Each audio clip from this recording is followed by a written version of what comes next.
Menumbuhkan asa anak-anak perempuan keluarga duafa.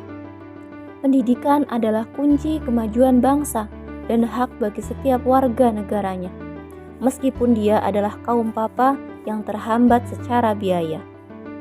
Demikianlah yang diyakini oleh Lindawati, seorang sarjana teknik pimpinan LKSA RA Putri Al-Inayah, yang juga merupakan fungsional Penera pada UPTD Metrologi Legal Dinperindak Kabupaten Purbalingga. Pada tahun 2015, dia menerima anugerah sebagai juara 1 Lomba Wanita Inspiratif Kabupaten Purbalingga. Ibu 3 anak ini merupakan lulusan Teknik Kimia Institut Teknologi 10 November, kelahiran Purbalingga 4 Mei 1980. Sebelum menjadi ASN, dia memiliki pengalaman mengajar di Ponpes Husnul Khotimah Kuningan selama 6 tahun. Dia mulai mendirikan panti asuhan putri ini pada Juli 2013 secara tidak sengaja. Bermula saat itu datang beberapa remaja putri ke rumahnya untuk meminjam sepatu. Mereka remaja-remaja lulusan SMP yang ternyata seluruhnya dari keluarga tidak mampu, sehingga tak ada satupun dari mereka yang melanjutkan sekolahnya. Pertemuan ini menggugah hatinya, sehingga seizin suaminya dia bertekad mulai menampung anak-anak itu di rumahnya, membiayai sekolahnya, dan memberikan pembinaan akhlak dan agama dengan bekal yang dia peroleh selama mengajar di pesantren. Kurikulum yang ditetapkan dalam LKSA RA Putri Al-Inayah adalah Al-Quran yang terdiri dari tahsin dan tahfidz, akidah, ibadah, akhlak, life skill, entrepreneurship, dan pelayanan masyarakat. Pembinaan fisik yang dilakukan diantaranya ada olahraga pekanan, pelatihan renang, dan rekreasi. Kegiatan rutinan yang dilakukan secara terjadwal juga bertujuan untuk meningkatkan rasa percaya diri dan mengasah kemampuan public speaking pada anak-anak asuh. Diberikan pula berbagai pelatihan keterampilan, diantaranya adalah membuat bermacam kue atau roti, membuat es krim dan aneka jajan, menjahit menggunakan mesin ataupun tangan, membuat olahan kedelai menjadi tempe dan susu, sulam pita, kerajinan flanel, bertanam cabai, pengolahan sampah, dan menghias parsel. Pelatihan keterampilan tersebut diharapkan dapat berguna untuk kehidupan sehari-hari dan semoga bisa menjadi bekal wirausaha bagi mereka kelak. Mereka juga dilatih untuk bisa mengetik di komputer, membuat mahakarya dan mempresentasikannya, serta membuat konten di media sosial. Selain itu, kami juga mengundang beberapa narasumber untuk menggugah motivasi anak-anak asuh.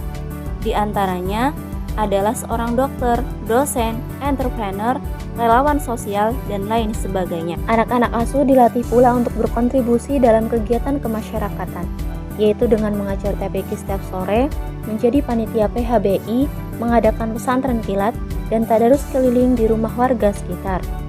Sejak 2016, setiap tahunnya dia mengirimkan anak-anak asuh yang lulus SMA untuk melanjutkan pendidikan ke kampus yang sesuai dengan minat dan potensinya. Hingga saat ini, LKSA RA Putri Al-Inayah telah meluluskan 6 sarjana, dan mereka dikembalikan kembali kepada orang tuanya masing-masing, tanpa ada kewajiban pengabdian di LKSA.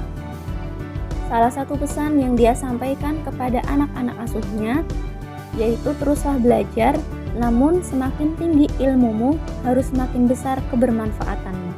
Sungguh menggembirakan bahwa sivitas guru dan teman di sekolah, para orang tua, serta masyarakat melihat banyak perubahan positif dalam sisi sikap, pemikiran, dan sebagainya dari anak-anak asuh Al-Inayah yang bisa menjadi potret teladan bagi anak muda.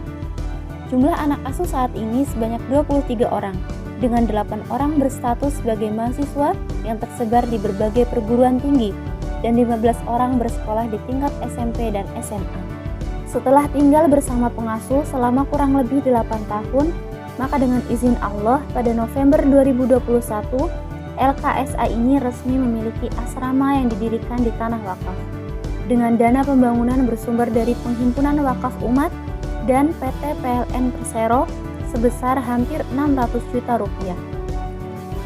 Seluruh properti panti merupakan donasi barang dari para dermawan, termasuk kasur, lemari, meja tamu, peralatan dapur, dan lain-lain.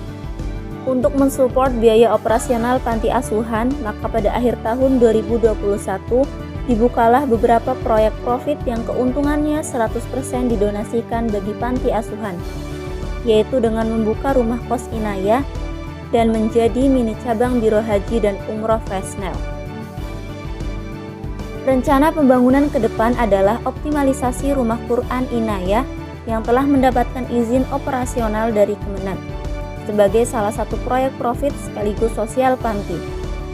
Besar harapan pula untuk dapat berdiri TPA, tempat penitipan anak, yang juga akan didedikasikan bagi anak-anak karyawan pabrik, sebagai solusi kecil atas permasalahan kurangnya pengasuhan yang baik bagi anak-anak mereka.